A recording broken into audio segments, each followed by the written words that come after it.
play basketball. 3,000! History with an exclamation point! Company for three.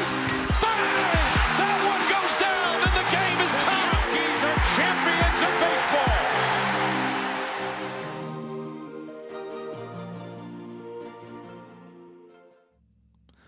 Oh boy, did that feel good. You know, it's always very, very, very, very, very nice, very lovely, very wonderful to beat those dirty Hicks over in Indiana, no matter what time of year it is. I don't care if it's the preseason. I don't care if it's the postseason. I don't care if it's a night like last night where the Pacers aren't healthy and the Knicks aren't healthy and it's a hangover game. It is always going to be nice. Always going to be nice to not just beat that team, but it makes it that much better when you beat them the way you did. And to go down as much as the Knicks were down by, you come into this game hungover and beat up. You don't have anybody. No Karl Anthony Towns. No Mitchell Robinson. No Josh Hart. Obviously, you still don't have Deuce or Shamet. So Huck Porty starts. Mohamed Diawara gets his first start. So Kolek gets a minutes increase. Yabusele plays some minutes. Jameson gets minutes. Bacom Dadier got some minutes. So I did not expect to win this game because they were down 16 points early in the first quarter, I think. It was 16, maybe more. Second quarter, they're within it. Third quarter, they go back down big again, 16, 17, whatever it was. But, their role players keep a minute. And then, man, the captain of this team just being what he is, amazing. Helping the Knicks pull away and win the game with that game-winning three-point shot. And the Knicks win 114 to 113 in Hickville last night, improving to 19-7 overall, 20-7 to be honest. 6 in a row, 7 in a row. And 17 of their last 21, which is really 18 of their last 22. But Adam Silver doesn't want to count the championship game of the entire tournament. That's the only game that doesn't count. Interesting. But yeah, regardless, the Knicks are hot right now. They're playing well. They're clicking. Excuse me. And again, it's more than beautiful to beat that team. So through some of the numbers here, the Knicks were actually out-rebounded 52 to 46, but they pretty much dominated every other category. Not dominated, but won. 31 to 22 in assists, 10 to 8 in steals. They lost in blocks 6 to 5, had more turnovers 16 to 14, shot 47%, 40% from three. And they were 58% from the foul line and still managed to win this game. 40 points in the paint. They were plus or minus 2 there. Minus 2 in second chance, 9 points. And then fast break, they were 15 to 12. So there's your numbers across the board. But I think we're going to start off this episode here by talking about how good this supporting cast was. And they've been absolutely fantastic of late. But obviously in a game like this where you're missing half of your rotation, you're hungover from a couple days in Vegas, and you did not expect to win this game. You're in a tough environment. As much as I want to poke fun at Indiana, it's a tough environment to play, right? And it's probably a little mental at this point. So I did not expect anything. I was just watching the game. Wasn't really going to take notes initially, but after what happened, I was like, all right, I got to dive into some of these things. And so it makes it that much more impressive for not just the second unit, but some of the contributors outside of Jalen Brunson, because he didn't have his 1A, his 1B in this game to do what they did, And I think it helps us take a deep breath because we worry about the back end of the team a lot. They're like 7 deep, 8 deep. They don't really have that extra 1 or 2 guys that you can really rely on. That's been a narrative we've been saying all year, but we're starting to see some of these young guys step up.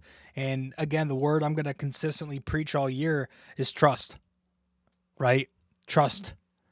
And it's funny because we use the word trust a lot under Tom Tibbs. Sorry, I had to pause the show for a second there. So if I'm picking up in a little different spot, we were talking about Tibbs.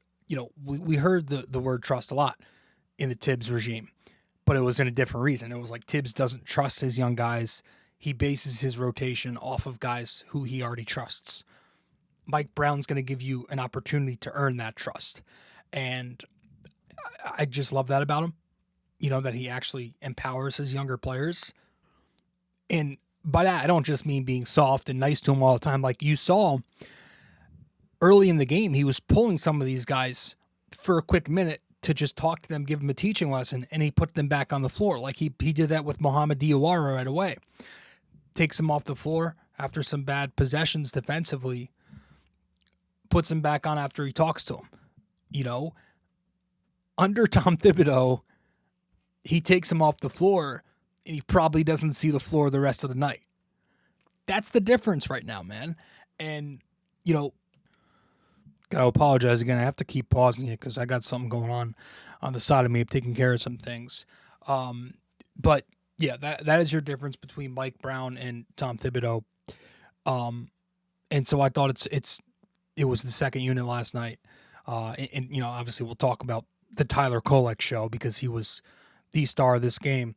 Obviously Brunson doing what he did, just gets overshadowed, unfortunately, at this point because he's that amazing. But we'll get to Tyler Kolek. But I thought all the other guys, too, were great, with the exception of, the one out-of-shape dude who is just not going to work out here in New York. Gershon Yabusele, the only one to not really click yet with this team. And at this point, I think he can, not expect it to happen here when the trade deadline comes. So outside of him, I thought Clarkson will give you some solid minutes, 18 points, 6 for 12 shooting. He was 5 for 9 from 3. That was nice to see. The off the dribble scoring. He even had a catch and shoot bucket in this. And then for your other second unit reserves, like the guys who usually don't play, they don't know the playbook extensively. So I thought the Knicks did a nice job at the end of the day to still manage to muster up 114 points, considering who they were without, and those guys don't know really the system that well. The Knicks were running a lot of motion offense, and they were still getting some good looks out of it early on. I thought Ariel Huck-Porty, listen, he had some mistakes in this game. Some of the defense, the fouling, it wasn't his greatest night, but I thought he did some really good things too. And I've said this before about him. He just looks at times very comfortable in drop or just at the basket, and I got to credit Tibbs for that because Tibbs was the drop coverage savant, right? He was always preaching 48 minutes of rim protection with his bigs, and he developed a ton of good bigs over the course of his coaching career because of it. And I really do think Ariel Huck-Porty developed well under Tibbs last year, as much as, people want to say that he doesn't play his younger guys, and there is truth to that. But, you saw some of the good defensive possessions. There was a period, really a stint in the second quarter where he was just all over Pascal Siakam, doing a nice job neutralizing him in the first half. Middle of the second quarter, he rotates over to block him at the basket. A little later in the second quarter, makes a nice, he kind of gets beat by Siakam on a drive, but he makes a nice rear contest block to get him at the basket again. And then it's the offensive stuff that really stands out to you sometimes with Huck-Porty. He's just a really good passer, especially out of the short roll. In the middle of the fourth quarter, makes that really nice short roll hockey assist to Jalen Brunson. Eventually goes to Clarkson. It's out of a horns action. Late in the fourth quarter, you get a Anunoby Huck Porty pick and roll. OG hits Huck in the pocket. Huck goes back out to OG up top for a three. And then he made a couple of really nice passes from the high post. Without Cat, it was very nice to see somebody else step up as that playmaking hub on top. Late in the second quarter, he had a really nice pass from Huck Porty out of a three-man action to Kolek. He's got the ball and post up right above the nail. Kolek comes off Brunson's screen up top to receive the pass, drives to the left elbow for a step back jumper. Middle of the fourth quarter, you get a horn set with Brunson on the ball. Kolek and Huck Porty set the screens. Also, it's Clarkson on the weak corner. I think they ran that same exact play like 2 times in a row. Just really, really good as a passer. Cat, but maybe with a little bit more short roll capabilities. And obviously he's not Cat on the high post exactly yet, but he's a really good passer, and I think that's something to watch. Mohamed Diawara, he's a very intriguing prospect to me. Like I said, he makes mistakes too, but he also showed you some good stuff in this game. Listen, long, rangy wings who can switch on like he can are always going to have value in this league. Whether it's a back end of the rotation player or a regular. He had a couple of really nice defensive possessions last night, a couple of nice peel switches to stop a drive. If the offense ever does come around and it just needs to be passable with him, I think he is a rotational player somewhere. He missed both of his threes last night, but did have a couple of baskets. He had a coast-to-coast finish on a break in the first quarter, and then a nice floater off of a drive where he's one pass away from Brunson, drives the closeout as Brunson kind of draws help, passes to Huck. Huck drives that closeout for a nice floater in the third quarter. So some good minutes from Diawara. I thought Trey Jameson, he doesn't play a lot, but he gave you some great minutes, some really good communication on the defensive end of the floor from him. Did a nice job communicating. And I remember him from opening night. I liked what I saw from him when he got those minutes. Does well whenever his number's called, and I think he does a nice job defensively, switching on very well. He can move his feet. Again, talking, and offensively, I thought he had some really, really, really nice slips where he slipped into finishes off of those Kolek pick and rolls, right? And that's a great way to exploit high coverage, and Indiana was playing high a couple of times, so he was able to exploit that by screening under and slipping. He gave you good minutes. And then you go to the starting lineup. We'll talk Brunson obviously later. Mikal Bridges, great bounce back. I thought you needed him to bounce back. He kind of needed that. He's been struggling lately. 22 points, 8 rebounds, 5 assists.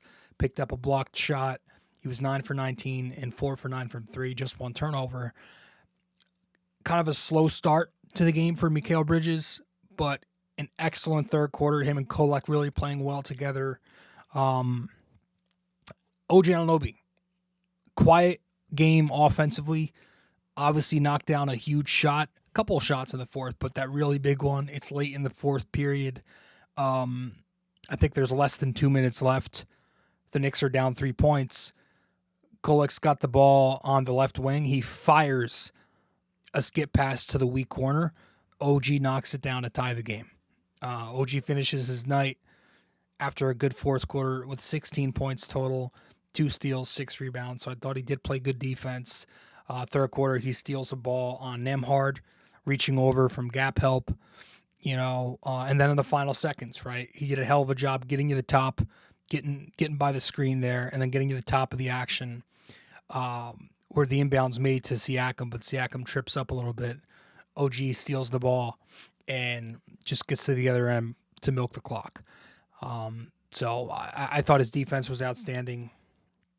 And I thought the Knicks defense was really noticeable late. We talk a lot about how bad their defense is, but I feel like we don't give them credit when they do play good defense. And at the end of the day, for a couple of weeks now, maybe 2 weeks, they've been hovering around that top 10 in defensive rating. I think they're 11th right now. But all year long, right, they've had some issues in gap help, right? And listen, the purpose of gap help is to prevent rim attempts, force turnovers, right? Even if it means the drawbacks of it are going to allow some threes, some open threes, right? That's the purpose of it. The actuality of it, what we're getting right now, is the Knicks are allowing the 13th most rim attempts in basketball, the 15th most turnovers forced, and the second highest three-point frequency. So they're not exactly executing that despite the drawbacks hitting them pretty hard. And some guys have definitely benefited from this scheme. You know, Mikal Bridges has been great when he's been in help this year, less point of attack, right? But you're also seeing the Knicks struggle to adjust to it as a team. And in my opinion, it's been mostly personnel. I'm not going to blame Mike Brown for going to a gap help coverage a lot, but it's been exposed. You know, like you saw earlier this month when the Knicks lost against Boston, that fourth quarter, they were sending a lot of help and Brown was beating them. But I thought a good example of the Knicks using their help coverages effectively was last night. You know, I didn't think they were overly aggressive in help, you know, and shout out to the guys at Hot Hand Theory. They pointed this out on Twitter. They clipped the final 5 minutes in every possession because Indiana was tearing the Knicks apart all game with their offense. They scored 36 points in the first quarter. They cooled off a bit in the second, but 30 more points come in the third quarter. The Knicks were in a zone in that third quarter, and they were just flashing middle every time to beat it. And then they were on their way to another big fourth quarter until the final 5 minutes of the game. And that is where the Knicks dialed back the help a little bit. And Mike Brown, again, trusted, keyword, trusted his guys, especially Jalen Brunson, to defend without help on an island there and one-on-one. There was a lot more switching on. They were playing some pick and roll straight up. And then when they did send help, they didn't overcommit. You know, Indiana, I also thought, did a poor job of reading some of that help because they were expecting the Knicks to overextend. But if you play defense like that and you don't overdo it with your help, it keeps you out of rotation, right? You're in risk much less of allowing those open threes to good floor spacers, you know. And with Jalen Brunson, that's kind of what the help scheme is for, to help neutralize him when he's at the point of attack. He's never going to be an above average defender. That's his weakest part of his game. He's not a good defensive player. But he is at his best, or I should say he's not at his worst, right, when he's in one-on-one and there's no help coming. I think that's when the Knicks are at their best, when they're not over-helping. And I think last night in those final 5 minutes, you saw some really good examples of that with the Knicks getting stops, not overdoing it. Now, if this wasn't a back-to-back and we didn't have another game in 7 hours, I would go through some film and break it down, but I do want to get this episode out because it's going to have a short shelf life. But I did want to point that out. We're going to head to a quick break, though. And when we get back, we're going to talk about the man of the night. And again, it's not Jalen Brunson, although he was one of them. Be right back. Quick break here, guys. Stay connected with BD4 on social media. Follow us on Instagram and X at BD4Pod, and find us on Facebook by searching BD4. Don't miss out. Join the conversation. All right, welcome back to the show. Listen, man, there has been a lot of talk about this kid since he debuted. I've seen some people high on him. You know, I've seen a lot of Steve Nash comparisons. I've seen some people low on him. You know, I've seen some Frank Ntilikina comparisons. I'm not exactly sure yet, but I am leaning more towards the optimism after what we've been seeing from him of late, and that's Tyler Kolek. So we're going to hand the game ball from the second unit players to Tyler Kolek, He now has 5 game balls on the season. And he has back-to-back career nights, right? In the NBA Cup, obviously that doesn't count, but he was fantastic. And I thought he was even better in this game. So, trade value going up for those who are looking at that. But I know there's some rumors out there with Alvarado, but he's been playing really good. And last night he scored 16 points, 6 rebounds, 11 assists, a steal, a block. He shoots 7 for 10, 2 of 4 from 3, and 5 of 6 from 2. And he was a plus 13 across 26 minutes. The defense has actually been really good lately. So good that he was in, again, talk about trust. He was in the game for that final possession with Indiana on the inbound. He was in there for defense. They took Brunson off. They put Kolek in there for defense. So I think that's a good example of showing trust and a good example of how much better Kolek's been defensively, despite his limitations physically. But he's very similar to Brunson, offensively too. Like when he's in the pick and roll, just his ability to read help. And I think playing him next to Jalen Brunson is a perfect idea. And Mike Brown has leaned into it way more than Tom Thibodeau ever did. Kolek is this pass-first, more traditional point guard. Brunson's more of this score-first, modern-age point guard.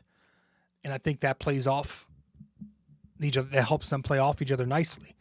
But Kolek's ability to play traditional point guard allows Brunson at the same time to be off the ball more. It's almost like Kolek is playing 1 and Brunson's more your combo, your 2 guard when they share the floor. Brunson's allowed to be this floor spacer. He's allowed to make these back cuts. He's allowed to play spot ups and be used as a screener. And that's kind of where I want to transition to talking about how the Knicks are using all these screen the screener actions this season a lot more than they did in the entire Tibbs regime. The volume of Spain pick and rolls that we are seeing Mike Brown run this season with Kolek last night, it really stood out. The Knicks are leaning into that a lot more. Brunson is being used as a back screener in those stacks a lot more, as opposed to just being relegated to being the ball handler. And Mikal Bridges has become this staple as a back screener in those Spain actions because of his ability to move, cut, slip, pop very well. And then there's Kolek, who's just this ideal point guard to be the ball handler and stack because of how well, again, he reads help and hits the back screen. And for those who don't know, if you're more newer to X's and O's and you don't have that really in your mind yet, I'm certainly not an X's and O's expert. Jesus Christ, am I not? But a Spain pick and roll is also known as stack. It's basically a pick and roll with a third offensive player in the action. He's the one who's going to set a back screen on the roll defender. So it's just to help create a lob, a slip, or a clean kick out, all depending on how the defense plays it, right? It's just a really good way to punish defenses for switching or playing in certain coverages. And yeah, the Knicks, I want to go over some possessions here. Again, I would normally do a film session, but because this is a first of a back-to-back, we don't have time to do that. But in the top of the second quarter, you have a Spain pick and roll. Kolek's on the ball. Huckporty's ball screener. Mikal's back screener. Kolek rejects the primary screen from Huckporty. During that, Mikal pops to take away any help. So Kolek attacks Huff at the basket, but Huff's right in the way of the basket, so we can't really get a good look at it. So this is where it gets interesting, because after Huck sets the primary screen, he goes down to the basket and rescreens. That's called a Gortat screen when you're around the basket. He rescreens to free up Kolek in space, and Kolek gets a finish on the other side of the hoop. Really nice job kind of improvising off the Spain by Huckporty. Later in the second quarter, again, Kolek's on the ball. Huck is ball screener. This time Brunson's back screener. Kolek's going to hit Brunson on the pop, Indiana's late to switch on Brunson, so Brunson drives the closeout off the switch for a fadeaway jumper. Takes advantage of a somewhat off-balance closeout, drives that, gets past him for a jumper. 2 minutes later, again, Kolek's on the ball, Huck's ball screener, Brunson back screener, but this is also with Mikal on the weak corner. So keep that in mind, because Indiana doubles Kolek off the back screen, which leaves Brunson open to pop. So he pops to the perimeter pretty open, and you get a swing from Kolek to Brunson to Mikal on that weak corner for a three. Late in the third quarter, another Spain. Kolek's on the ball, Huck's back screener, Huck's ball screener, Mikal's back screener. Indiana this time is in high coverage. They kind of top lock Mikal. So Mikal reads that coverage, slips the back screen to the rim. Kolek reads the help, fires a bullet to Mikal for a finish. Final seconds of the third quarter, Kolek's on the ball in this one. Huck Porty's on the ball screen in this one. Brunson's back screener again. Indiana this time tries switching it, but Nembhard's kind of late off the back screen to switch it, so Kolek's left open for a wing three. They run it again at the top of the fourth quarter a couple of times. Kolek, Jamison, Mikal. Indiana plays it straight up. Jamison rolls off Mikal's back screen, who sets a really tough screen to free up Jamison on the roll. Kolek makes the read, fires a nice dime to Jamison at the basket, throws down a dunk. Next time down, same exact formation in the Spain. Kolek's on ball, Jamison's ball screen, Mikal's back screen. Indiana this time screws up their switch. Kolek turns the corner off the ball screen with an open lane, gets a left-handed finish out of it. So they were just spamming that all night long, and that among other three-man actions, like you saw double drags, some horns, got Chicago, a lot of it. And you just love the fact that Kolek is able to get Brunson open. You know, he helps him get open and it helps Brunson just get much better looks this way. All game long, that was happening. So who says that smalls can't play together? You know, the former head coach did. You know, a lot of people who are more old school do. But I think you need to adopt, because just like you can play bigs together, and just like playing bigs together have drawbacks, as we know, it's the same thing for smalls. There are pros and cons. You just have to know when to do it. And I think it works really well in this instance with Brunson and with Kolek. So I thought Brunson played really well in those actions. And Jalen Brunson obviously gets the game ball from the starting unit, because I have a rule. If you knock down a game winner, you get the game ball. 13 game balls now in the year for Jalen. 25 points, 7 rebounds, 7 assists, 3 steals, 34 minutes. Listen, Jalen Brunson, he was clutch player of the year last year, not getting as many reps in crunch time this season because the Knicks have been involved in a lot of blowout victories. But nothing's changed. You know, he hits the game winner on a screen reject with 4 seconds left. Step back three, of course. You know, he loves going to his right and stepping back. That's his favorite thing to do as a left-handed shooter. And he knocks it down, of course. And I was curious this morning when I woke up. I wanted to see how he fares in these situations where it's the final 10 seconds of a game within 3 points, tied or trailing. Jalen Brunson in those scenarios over the last 3 seasons, including this one, is 5 for 11 from the field and 2 for 5 from 3. That's very good considering the scenario. So just continues to be the clutchest player on earth, and we love him, and we're always going to love him. So I think that's it. You know, I don't know if I'm going to get to anything else, so we're going to head to our last break here, get back and wrap it up by talking about what's coming up next on the schedule. Want more BD4? Subscribe to our YouTube channel and never miss an episode. Hit that like button, drop a comment, and share with your fellow fans. Don't forget to ring that bell so you're always the first to know when a new video drops. Love BD4 but don't have the time to sit down and watch? Don't forget to subscribe on Apple Podcasts and Spotify so you never miss an episode. And if you're enjoying the show, leave us a 5-star rating and a quick review. It helps us grow and keeps the conversation going. Okay, welcome back to the show. Episode 948 of BD4, where there's no better way to get your Yankees and Knicks analysis. Yanks every series, Knicks every game, MMA on occasion. Appreciate you all stopping by and listening. Maybe you're watching. I do appreciate it. Up next for your New York Knickerbockers, they've got their second of the back-to-back tonight. Very nice of Adam Silver to do that, coming back from Vegas. But that's a 7 p.m. game. It's back at Madison Square Garden, which is nice. And the Knicks will play the Philadelphia 76ers. So another little rivalry here. So let's get this win. And with that, I think that's all I have on this upcoming matchup. I don't think the Sixers are that good. Maybe having a better season than people thought, but very mediocre. And to be honest with you, I have no idea what the situation is with Joel Embiid.